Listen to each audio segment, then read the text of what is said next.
Good evening, everyone. Today is Wednesday, January 12th. Hope you had a great day. On this day in history, in 1908, the first long-distance radio message is broadcast from the Eiffel Tower. In 1969, Led Zeppelin released Led Zeppelin. In 1991, Congress votes for war in Iraq. We all know how that turned out. And in 2010, a devastating earthquake kills 316,000 people in Haiti. Some noteworthy birthdays include Edmund Burke, Jack London, P.W. Botha, Maharishi Mahesh Yogi, Heather Mills. It's time for episode 9 of The Last Admiral. We'll pick up the story on page 69 with the chapter entitled Kill Aklon, Save the Queen.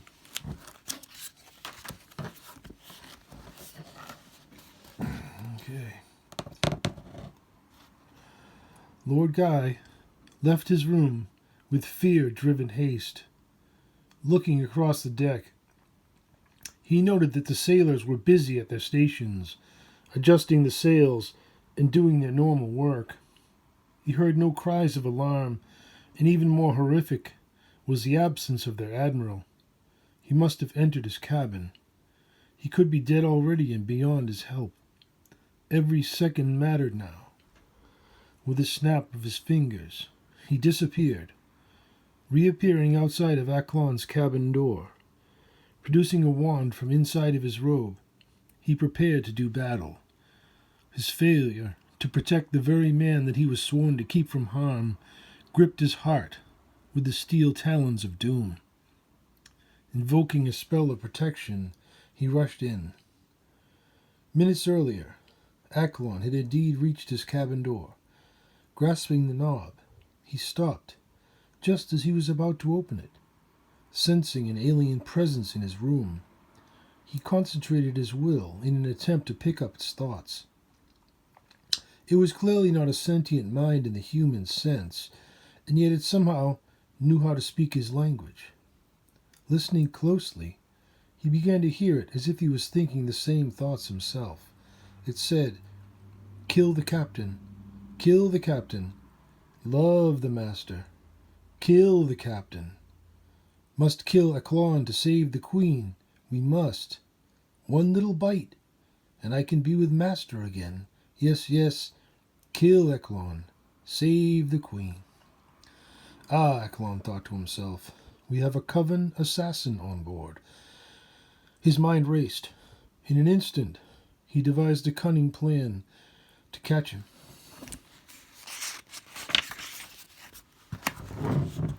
So our good Admiral yet lives. Okay. Lothia's coven kept few men within its ranks, but among those few were the best trained in the dark art of assassination. The deadliest among them mastered a technique called the Hand of 5 Poisons. Using a clay brick infused with the pounded bodies of the 5 different but equally deadly animals and insects, they would strike it repeatedly with their left hand over a period of 3 years, until they saturated their own skin with the poison. In order to avoid the toxic effects of the venoms, a daily antidote was required for the training assassin. After mastering the technique, a simple slap from them would result in a festering, rotting, and ultimately fatal wound that was untreatable without the appropriate antitoxins. Feared across the empire, they were highly trained in stealth, disguise, and the use of small, hidden weapons. Inside of his quarters was not the assassin himself, but merely his furry, hand-sized pet. The Guer Aracul, often called the assassin's spider, occurs naturally in the jagged mountains to the west of Urag. Dark brown, with black bands around their legs, the large furry, tarantula-like arachnids were also adorned with a prominent, green-glowing, and luminescent, fiddle-shaped carapace. rarely a threat to larger animals. They logically saved their poisonous bite for their favorite rodent prey. Unless threatened or similarly motivated, they preferred not to endanger themselves in the hunt. What made them so greatly feared was that they were intelligent, self-aware creatures that no longer relied on instinct alone. Well aware of the capabilities of their own poison, they had few natural enemies. Millennia of adaptation had allowed them to manipulate their fanged mandibles and hollow, multi-chambered respiratory organ, so that they could imitate the sounds of their prey and mimic the language of their masters. The spiders' speech was eerie, as their voices emanated not from their mouths, but rather from their cephalothorax. And the footnote is about the Hand of Five Poisons, Wu Dao Shou, a martial arts technique that impregnates the hand with deadly poison from authentic Shaolin heritage training methods of 72 Arts of Shaolin. It's an actual, factual, earthly skill that was practiced by some kung fu practitioners. Okay. Continuing.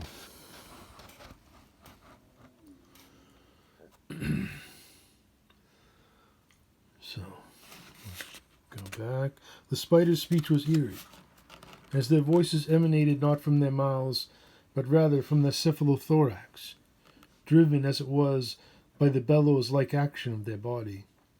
By carefully giving them offerings of food to tame them, training could begin, and over time, they developed a rudimentary understanding of language. The coven of loftiest witches went to great lengths to capture them and train them, imprinting themselves on a master like the most trusted canine. Within Aklon's cabin was just such a spider, its very nature the key to his victory. It had one great weakness, a meticulous, logical mind craving order like an obsessive-compulsive maniac. It was because of this very precise, ordered quality that he was certain that the spider had a limited capacity for imagination and would thus be highly vulnerable to illusion. A simple spell, sweetly whispered, coupled with suggestions of his own mind, and he was quickly through the door and into his room. Moving about the chamber, he knelt low to start his stove for tea. To the spider, Aklon was as real as his last meal, and his fatal bite just as satisfying. Rushing through the rat hole, he could not wait to tell his master that his prey was dead. Focusing his will, Aklon stayed in touch with the spider's alien mind, listening to its thoughts as it crept through the ship and down into the sailors' quarters. When he was certain that the creature was safely away, he entered his cabin on tiptoe. Taking a seat behind his desk, he closed his eyes and concentrated his mental might. Soon he could see what it saw, and in no time his enemy had revealed himself. The assassin, ecstatic with the success of his pet, carefully packed up his belongings, fed his assistant, and put him to bed in his small perforated box. "Well done, Fiddler," the assassin praised. "The Queen will be pleased. Once I have seen his body, then we can go home." "Good, good, Master. Queen is pleased." "Yes," the smiling assassin said, while carefully contemplating. "But I never imagined that the Admiral would be so careless." Packing, and the footnote is the definition of cephalothorax. Okay.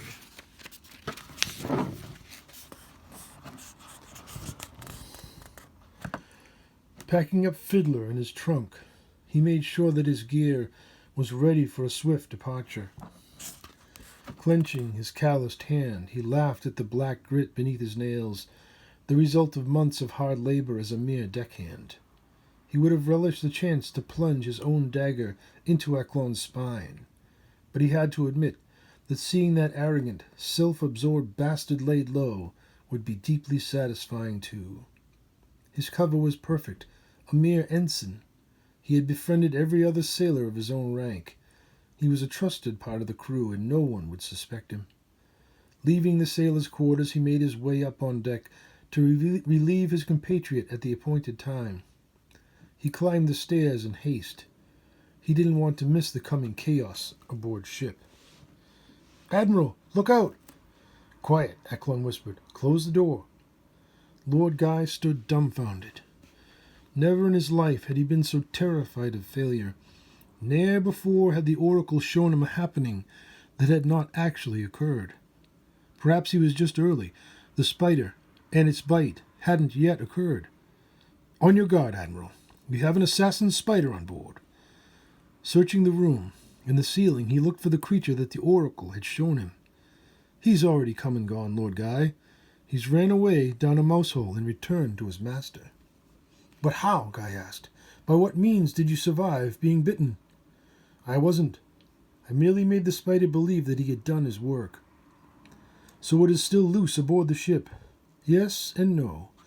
He sleeps in the assassin's trunk, awaiting their coming escape." "An illusion, then," Lord Guy replied. "Very unusual for a dark elfar warrior mage."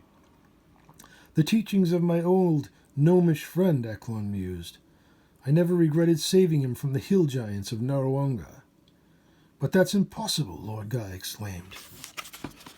I can assure you that," but Lord Guy cut him off.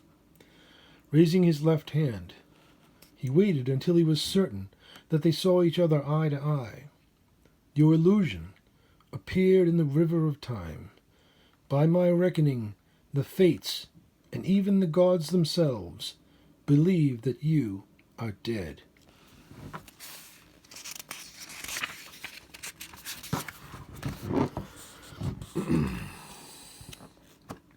Caging a tiger. "I will send a squad below to arrest him at once." "Not that way, Guy," Aklon directed, holding up his hand. "This man is deadly in ways that our marines are not prepared for. If we try and seize him by force, we will lose too many men." "Then we will use magic." "Yes," Aklon agreed, "but maybe not in the way that you are thinking. We may be able to use the news of my death to our advantage." Guy's eyes lit up. "What is your plan?" "The killer won't leave until he is sure that his job is complete, or that his disguise is undone. We must give him my dead body to examine. I will change my appearance with a glamour spell, but I need you to bring the estate so near death that anyone would be fooled." "There is such a spell, but while you are under its power, you will be helpless to act. Your mind will be aware, but you will neither see nor feel, nor be able to react in any way to the world around you. Until its time is past, or I end its power, you shall be as still and cold as the dead." "It's a risk that we have to take," Aklon asserted.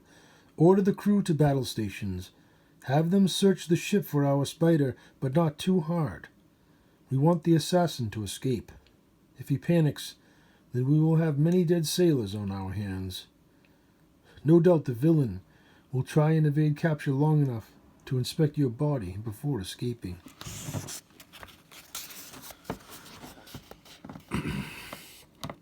"That's what I am counting on," Aklon declared. "I am quite confident that he has already planned an elaborate departure. Most likely, he possesses some magical device that will aid him. He may even be so bold as to set off in a longboat by night. It will be interesting to see." "I don't like it," Lord Guy grumbled. "It's too risky. He may even try and poison you again while you are defenseless." "I have heard that their left hand is the one to be feared," Aklon replied. "Their dominant one isn't treated with poison, so that they can interact with society and avoid detection. He may even wear gloves." "You say that you have seen him," Lord Guy said. "Do you know his name?" "It is Ensign Yu," Aklon declared. "Somehow he hid his true intentions from me these many months." "But how will I know which of his hands is poisoned?" "Assume that they both are," Aklon affirmed, "and guard my body well." Reaching into his bag, Guy withdrew a small vial filled with green fluid. "This periapt will protect you from the assassin's poison long enough to see this through." "Quickly then," Aklon bid. before the killer suspects that something is amiss. Simulating a deadly wound, Aklon cast a simple illusion spell on himself. In moments, his skin paled, his eyes rimmed dark, and upon his neck, the spider's necromantic bite spread its gangrenous veins in every direction. Loathsome, Lord Guy observed. Thanks, Aklon replied, preparing a litter on the floor. He then lay upon it. Lord Guy struggled to stifle his fears. Grim-faced, he evoked his power. With a few words and a wave of his hand, Aklon ceased to breathe and lay as still and cold as the dead.